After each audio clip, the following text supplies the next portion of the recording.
Shalom Aleichem. Bonjour à tous, troisième vidéo de la série sur les travaux interdits le Shabbat. Une vidéo très ambitieuse puisque cette semaine, on va essayer de voir ensemble 3 des 39 travaux interdits le Shabbat. Alors, chacun des 39 travaux interdits ont tous la même importance. Cependant, le nombre d'applications pratiques que comporte chacun d'entre eux peut être très différent. C'est pour ça, il pourra arriver comme aujourd'hui qu'on traite 3 travaux dans une seule vidéo, et parfois à l'inverse, il nous faudra 3 vidéos pour pouvoir expliquer tous les détails d'un autre travail qui comporte beaucoup d'applications pratiques. Alors aujourd'hui, on va parler du travail de semer, on va parler du travail de cueillir, et enfin du travail de mettre en germe. On commence.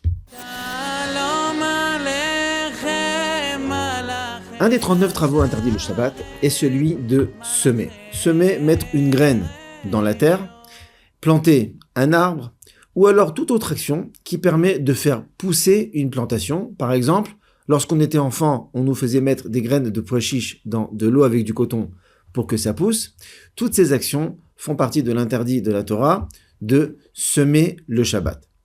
Puisque le fait d'arroser une plantation participe à la même finalité de la faire pousser, eh bien ça entre aussi dans la même catégorie, c'est un interdit de la Torah de semer le Shabbat.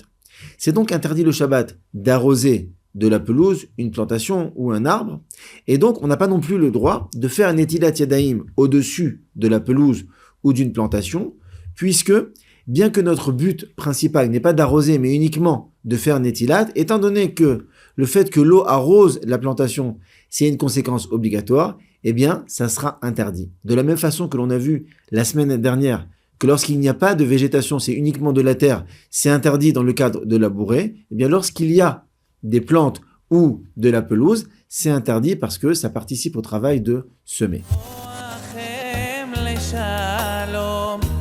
Le deuxième travail de la liste que l'on étudiera aujourd'hui, c'est l'interdiction de cueillir le Shabbat. Cueillir une plante, cueillir le fruit d'un arbre ou tout autre végétal, c'est un interdit de la Torah. Alors, faites bien attention parce que même si on procède d'une façon différente, par exemple, si l'on secoue un arbre pour pouvoir en cueillir ses fruits, en recueillir ses fruits qui vont tomber, ça reste un interdit de cueillir le Shabbat. La semaine dernière, je vous ai posé une petite devinette. Est-ce qu'il est permis de marcher sur la pelouse le Shabbat ? En effet, lorsque je marche sur la pelouse, il se peut qu'au passage, cela arrache des brins d'herbe, et donc, ça pourrait être un interdit du travail de cueillir. Eh bien, en fait, c'est permis, et je vais vous expliquer pourquoi.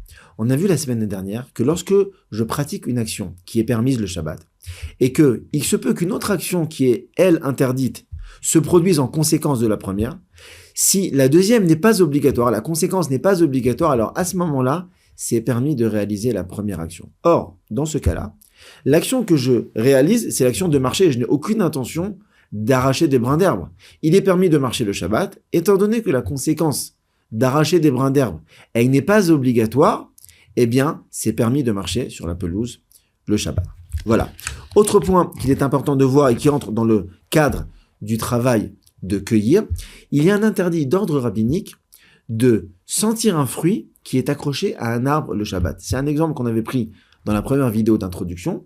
Nos sages ont pensé que si jamais on sent un fruit qui est accroché à un arbre, on peut en arriver, en oubliant que c'est Shabbat, à le cueillir et à transgresser cette fois-ci un interdit de la Torah. Alors faites bien attention.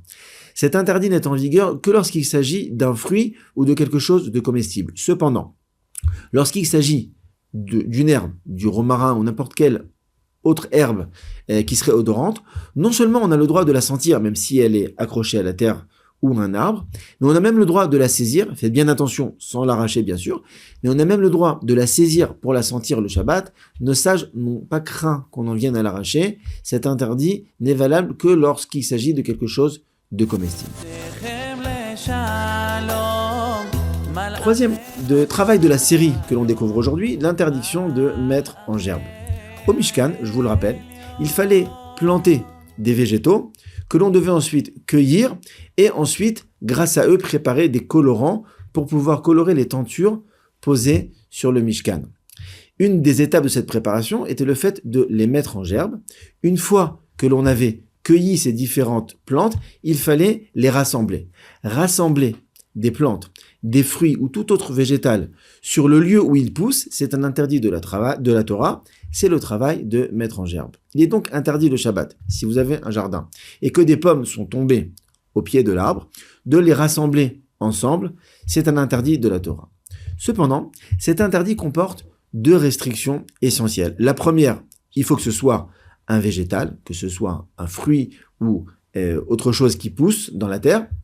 Deuxième restriction à cet interdit n'est en vigueur uniquement que sur le lieu où ça a poussé, donc au pied de l'arbre, ou alors s'il s'agit d'épis de blé dans le champ là où ça a poussé, c'est ça l'interdit de mettre en gerbe. En conséquence, de nombreuses applications pratiques vont être permises le Shabbat. Par exemple, si du sexe est renversé sur la table, on a le droit de le ramasser, on ne transgresse pas d'interdit en faisant ça parce que ça n'est pas l'endroit de la récolte. Autre exemple, si jamais à Simchat Torah ou lors d'un Shabbat Ratan, on jette des bonbons et que les enfants veulent les ramasser et les mettre ensemble, vous allez me dire, ils vont pas nous poser la question, mais sachez que c'est permis parce que ça n'est pas un végétal, ça n'est pas un fruit, donc il n'y a pas de problème de les rassembler ensemble. On a découvert ensemble aujourd'hui 3 travaux interdits par la Torah le Shabbat. Le premier, l'interdiction de semer ou de faire pousser un végétal, par exemple, en faisant Netilat Yadayim au-dessus de la pelouse. Le deuxième interdit que l'on a vu ensemble, c'est l'interdit de cueillir. Cueillir un fruit à un arbre, secouer un arbre pour pouvoir en faire tomber ses fruits, c'est un interdit de la Torah. Et le troisième, que l'on a vu ensemble, c'est l'interdit de mettre en gerbe. Ce troisième comporte certaines restrictions que l'on a découvertes et vous avez bien compris que dans de nombreuses applications pratiques, ce sera permis, par exemple, de ramasser des bonbons que l'on aura lancés à la synagogue au moment de Simchat Torah. Vous avez bien compris qu'on va essayer chaque semaine, en fin de vidéo, de donner quelques mots de pensée juif concernant le Shabbat. Alors, cette semaine, je voudrais vous expliquer une notion très importante. Le Shabbat, c'est la source de la bénédiction pour toute la semaine. Celui qui respecte correctement le Shabbat, en y respectant les travaux interdits, en y mettant une bonne ambiance et en respectant tout ce qui concerne le Shabbat, eh bien en fait, il y verra une bénédiction pour tout ce qu'il va entreprendre dans le reste de la semaine. Je vais vous raconter une petite histoire qui illustre bien ce sujet. Il y a quelques dizaines d'années, on m'a raconté cette histoire il y a déjà 20 ans. Cette histoire s'est déroulée à Paris. Il s'agit de quelqu'un qui était pharmacien de profession et qui cherchait un travail. Maintenant, ce juif était chômeur Shabbat, et donc il écrivait dans son CV qu'il ne voulait pas travailler avec Shabbat. Alors évidemment, pour ceux qui connaissent la profession, c'est très difficile de trouver du travail dans la pharmacie lorsque on ne veut pas travailler avec Shabbat. Il envoie des CV les uns après les autres, de nombreux CV, et il trouve toujours pas de travail, jusqu'à ce que lui et sa famille soient obligés d'être hébergés chez son frère. Bien que ce soit une situation délicate, il n'avait pas tellement le choix. Les semaines et les mois passent, et un jour, son frère lui montre une annonce qu'il a vue, dans laquelle il est marqué que l'on recherche un pharmacien pour être responsable d'une très grande pharmacie dans une rue importante sur Paris. Si je ne me trompe pas, sur les Champs-Élysées ou dans les grands quartiers de Paris. Il voit cette annonce, il lui dit, tu sais, j'ai envoyé mon CV à beaucoup d'endroits, les gens m'ont presque ri au nez, tu crois vraiment que j'ai une chance pour une place pareille? Il lui dit, qu'est-ce que tu perds avec tout ce que tu as essayé? Tu ne perds rien. Il envoie son CV, et vu mon sourire, vous devinez la suite de l'histoire. On l'appelle pour un entretien. Il arrive, il est reçu, une pharmacie immense sur 3 étages, et là, la responsable lui dit, écoutez monsieur, vous voyez cette pile de CV? De toute cette pile, je n'ai retenu que le vôtre. Pourquoi? Je cherche quelqu'un, je peux pas être disponible, je peux pas être présente dans cette pharmacie tout le temps, et je cherche quelqu'un pour nommer responsable de cette pharmacie. Cependant, j'ai besoin à tout prix de trouver quelqu'un de confiance. Or, j'ai vu que vous aviez stipulé dans votre CV que vous n'êtes pas prêt à travailler le samedi parce que vous êtes fidèle à vos convictions.